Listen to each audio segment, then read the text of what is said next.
there seems to be some sort of mass hypochondriasis or mass bipolar disorder going on, where where in the depressive phase among the masses was in the form of a hypochondriasis, the depressive phase. That was the hypochondriasis where there's this OCD concern about the spread of COVID, where everybody had to be so careful and safe, and just go to extreme cautions to prevent any possibility of catching the COVID germs. Like, oh no, it's everywhere. Got to be like in a bubble. Really, everybody's just very nervous about that. But now we've transitioned over to the manic phase of that bipolar disorder, where now we're just everybody's engaging in this extreme recklessness, where just throw caution to the wind.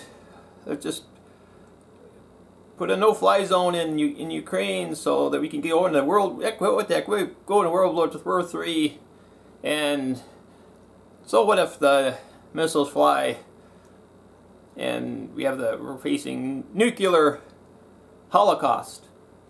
People are like, it's the manic phase. That doesn't matter. Do whatever you want. YOLO. You only live once. So it's also kind of in this manic phase could be described as like a type of rage, like almost like a road rage type of thing. Because it's like the rage of Putin. That damn Putin.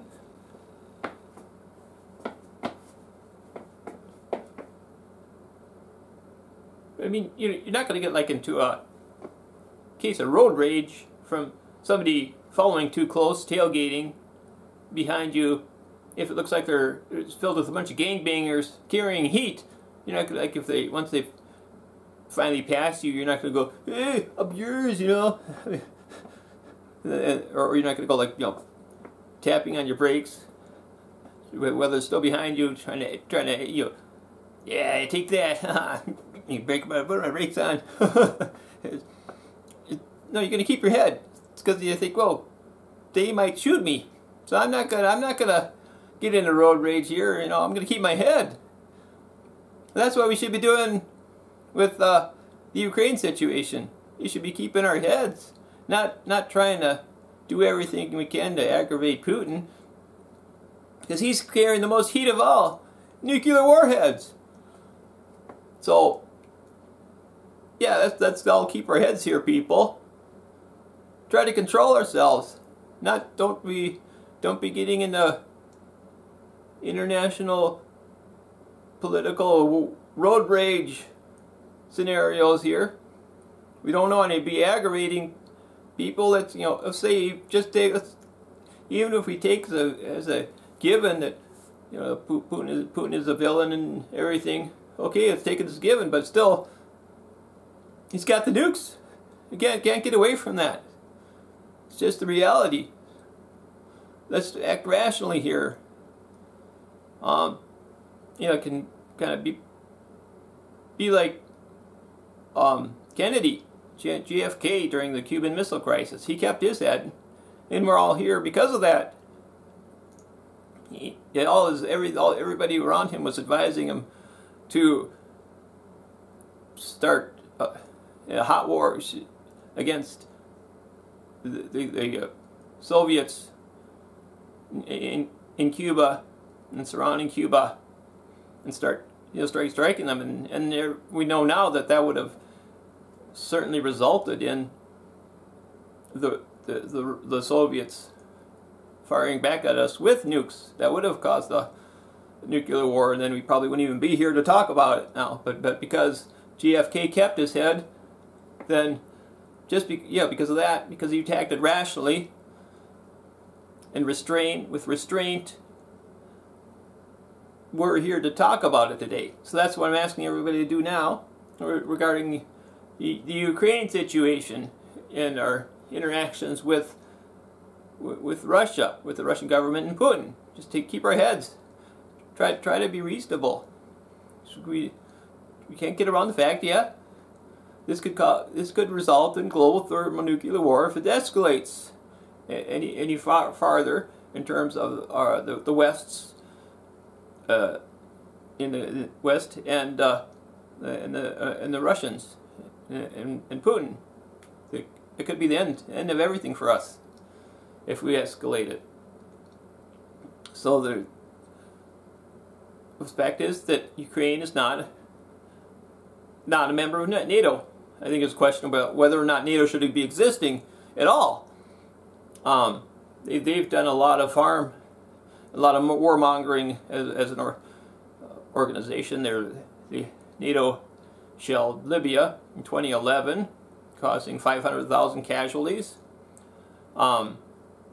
Where was the people call on the public to stand with Libya? There's a lot of innocent. These are innocent people, just trying to go about their daily lives. But then the NATO does an unprovoked attack against the people of Libya. Where was the call then to stand up with the people of Libya? I'd like to know that. So there's such one-sided news coverage that we hear, and I'd like to have a more balanced news coverage, to say the least. Yeah.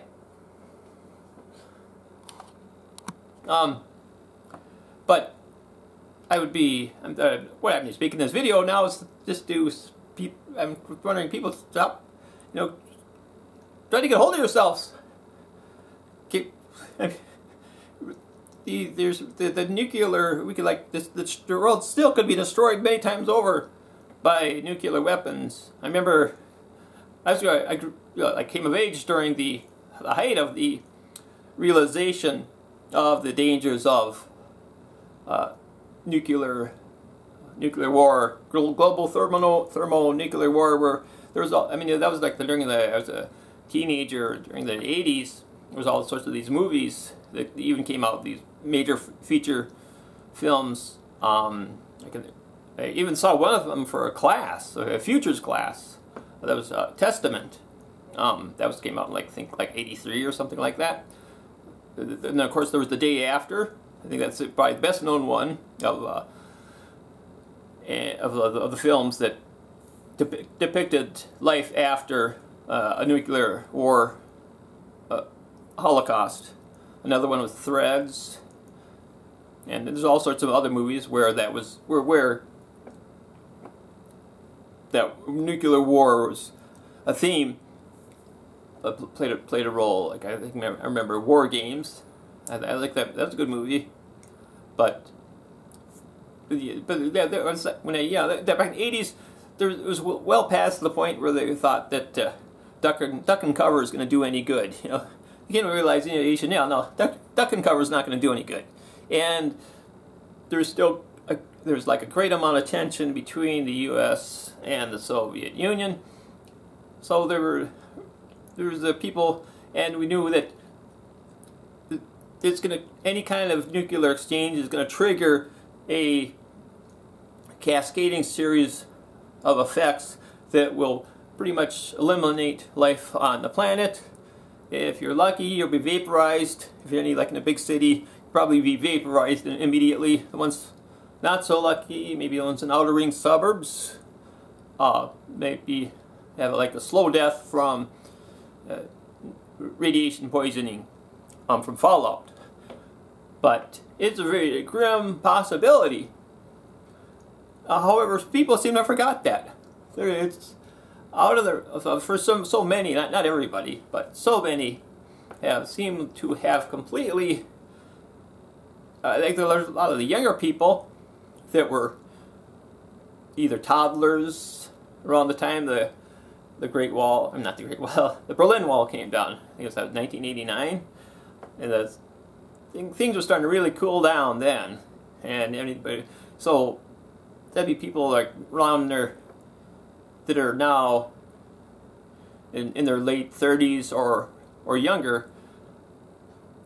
Doesn't have the same emotional ring to people like myself, who were teenagers in the 80s and was watching these movies and freaking out, thinking, well, we might not have any future left, because of the very real possibility of nuclear holocaust, and just the horror of what a nuclear war is all about, and how it just is. It's like a chain reaction of events that once it begins, there's no turning back.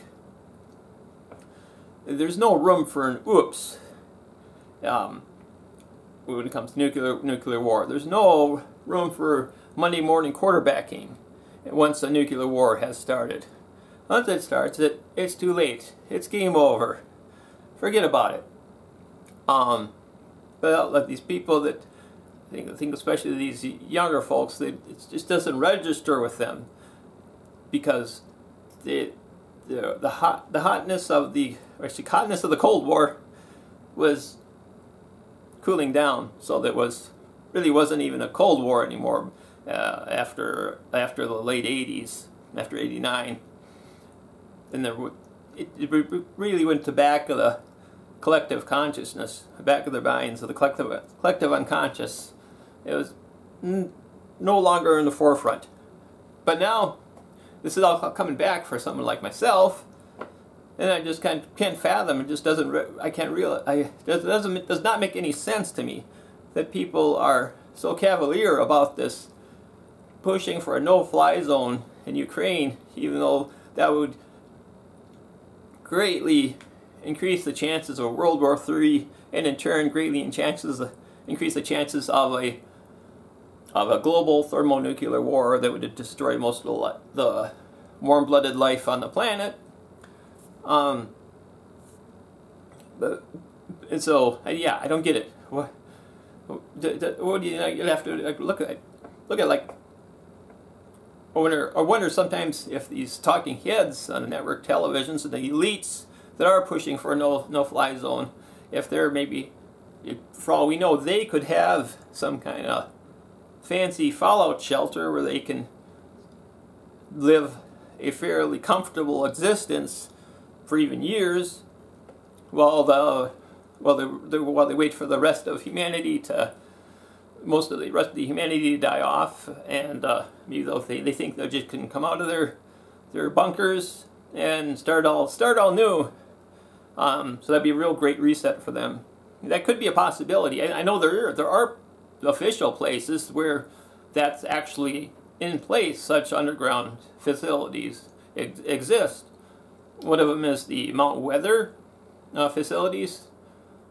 It's under a mountain called Mount Weather, where it's supposed to be like have a continuation of government in the United States, can continue for people like the members of Congress. They can. I think there might even be an underground tunnel from Washington D.C. to Mount Weather. But yeah, it is a place where they even have their shops. They have a whole small lake underground. It's all underground. They have the restaurants where they can just continue on like nothing happened above ground. Even if there's a nuclear war above ground, they'll be just fine for them, because it's already set up. And you have to wonder how many of the facilities are similar to that for the private facilities for the wealthy elites, the sort of elites that are pushing for a no-fly zone in the Ukraine. They'll be safe. They'll be able to hide down on in those underground bunkers, while the rest of us have, whether the rest of us have to fend for ourselves if we survive the initial global thermonuclear war in the fallout. So yeah, we get like something. Yeah, I'm trying to think why. But yeah, just I would implore everybody to come to their senses. I mean, I remember hearing somebody on BBC, the mainstream news outlet. They invited somebody to speak, and he was talking about how they're saying like, oh yeah, everybody's acting like it's going to be nuclear war will be certain if there's a no-fly zone in Ukraine. But my response is, well, no, it's not certain. I mean, there'd be a chance we could live. There's a chance that humanity survive. It's like the ending to the ending to the movie Dumb and Dumber. He says, well, you're saying there's a chance. Yeah, there's a chance. 1 in a million? Yeah.